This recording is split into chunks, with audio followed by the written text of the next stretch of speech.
हाय, hello, नमस्कार. RJ किचनमध्ये तुमचं स्वागत आहे आणि आज आपण 12 मिनिटांमध्ये नाश्ता तयार करणार आहोत. तुम्हाला सांगते 12 मिनिटांमध्ये तुम्ही पौष्टिक नाश्ता करू शकता जर तुमच्या घरी ज्वारीचं पीठ असेल तर. नमस्कार, आरजे किचनमध्ये तुमचं स्वागत आहे आणि आज आपण तयार करणार आहोत 12 मिनिटांमध्ये नाश्ता, तो पण पौष्टिक. तर आपल्याला आज करायचा आहे ज्वारीच्या पिठापासून जाळीदार डोसा.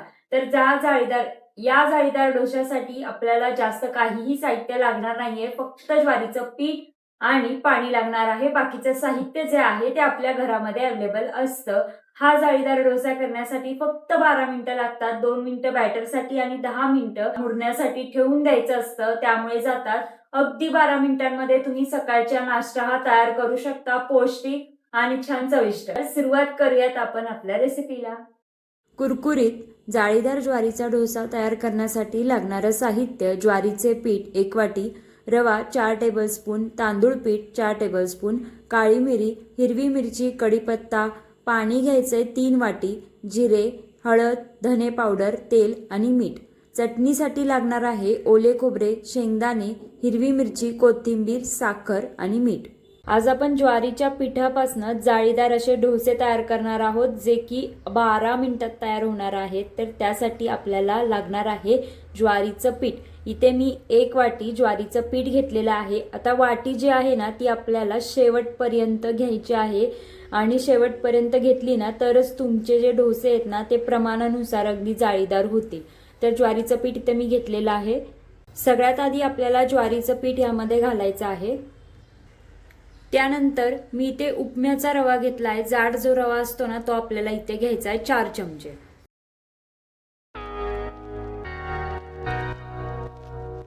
त्यानंतर तांदळाचं पीठ घ्यायचं आहे 4 चमचे.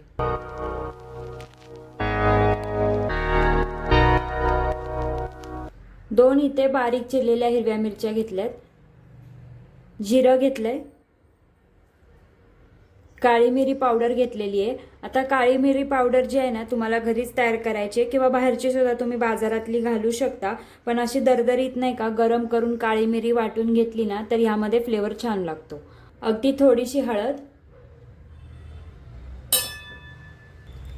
धने पावडर, चवीपुरतं मीठ. आता सगळ्यात आधी जो पिठासाठी मी बाउल घेतला होता तोच बाउल इथे घेतलेला आहे आणि हा बाउल भरून 3 बाउल आपल्याला पाणी घ्यायचंय. 1 वाटी पीठ आणि 3 बाउल भरून पाणी हे याचं प्रमाण आहे.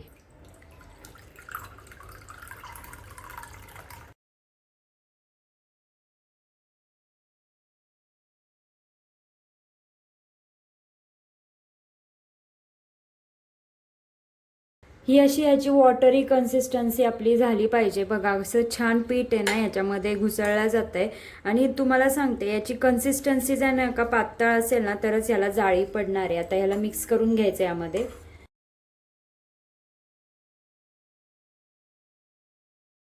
याची कन्सिस्टन्सी बघा कशी पाण्यासारखी झालेली आहे. आपल्याला हेच टेक्स्चर हवं आहे जेणेकरून नाही का आपला डोसा असा छान जाळीदार बनेल. याला छानपैकी मिक्स करून घ्यायचं आणि 10 मिनिटासाठी नाही का याला ठेवून द्यायचं. बॅटर तयार होईपर्यंत चटणी तयार करून घेऊयात. चटणीसाठी इथे मी खोबरं घेतलेलं आहे.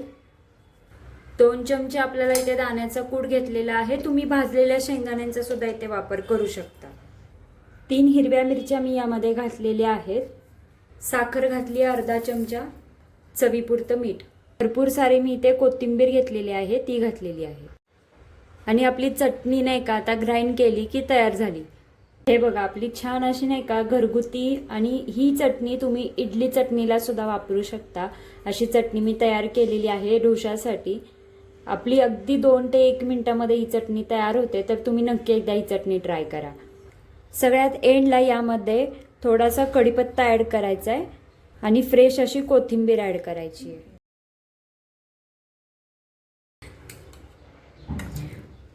आता बघा पीठ आहे ना थोडंसं आपलं नाही का घट्ट झालंय असं वाटत असेल आपल्याला तर थोडंसं यामध्ये पाणी ॲड करायचंय. हलकंसं मी यामध्ये पाणी ॲड केलंय एकदम अशी आपली वॉटरी कन्सिस्टन्सी व्हायला. बघा ही कन्सिस्टन्सी ॲडजस्ट झाली ना की आपला डोसा असा छान जाळीदार बनणार आहे, एकदम छान असा डोसा बनेल. तर चला आता आपण एका डोसे टाकून घेऊयात पटापटा. तुम्हाला डोसा करण्यासाठी नॉनस्टिकचा पॅन घ्यायचा आहे, जेणेकरून एका डोसा त्याला खाली चिटकणार नाही. सगळ्यात आधी तुम्हाला नाही का पाणी असं सिझलिंग करायचं, ह्याच्यावरती असं पाण्याचे बबल्स झाले ना की याला पुसून काढायचं. तेल लावायचंय थोडंसं. सगळ्यात स्टार्टिंगला आपण ही टेक्निक करू शकतो बघा की तवा खाली चिटकू नये. सगळ्यात आधी नाही का आपण ही टेक्निक करू शकतो बघा की खाली आपला जो डोसा आहे ना तो चिटकू नये यासाठी. पहिला डोसा सगळ्यांचाच नाही का खाली चिकटतो, त्यामुळे थोडंसं नाही का याच्यावरती मी कांदा असा पसरवलाय.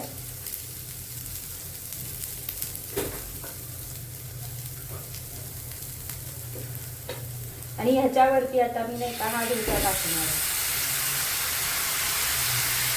तवा चांगला कडकडीत गरम केला ना तरच आपल्याला असं जाळीचं जे टेक्स्चर आहे ना ते मिळणार आहे. तुम्हाला हवा असेल तर तुम्ही हे मधले जे जाळी पडलेले भाग आहेत ना ते सुद्धा भरून काढू शकता. आता याला एक छान 2 ते 3 मिनिटं होऊन द्यायचं आहे. चांगलं शिजलं ना की आपला डोसा तयार होतो. ह्याच्यामध्ये अशा प्रकारचा कांदा टाकला ना तर कांदा सुद्धा खाल्ला नाही का छान असा कॅरेमेलाइज होतो ना, त्यामुळे कांदा असा मी तव्यावर टाकलेला आहे. तुम्हाला अजून सोपं काम करायचं असेल ना तर तुम्ही कांदा हा बॅटरमध्ये सुद्धा घालू शकता. असा कांदा घातला ना तर तुमचा छान असा कॅरेमेलाइज होऊन येईल आणि तुमचा डोसा सुद्धा छान लागेल.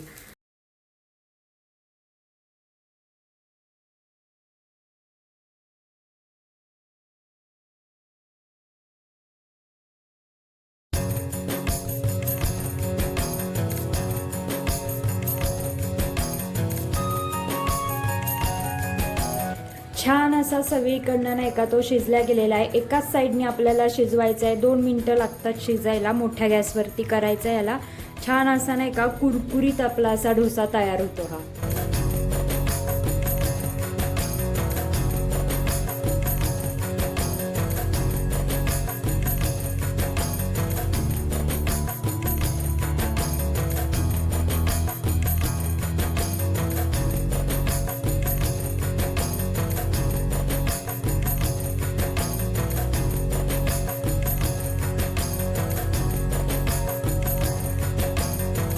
आपला ज्वारीचा डोसा आता तयार झालेला आहे फक्त 12 मिनिटांमध्ये. ज्या गृहिणी असतात, ज्या जॉबला जातात किंवा ज्यांना सकाळी सकाळी आपला बिझनेस स्टार्ट करायची घाई असते, तर तुम्ही असा पौष्टिक नाश्ता अगदी 12 मिनिटांमध्ये तयार करू शकता. नक्की एकदा ही रेसिपी ट्राय करून बघा. धन्यवाद.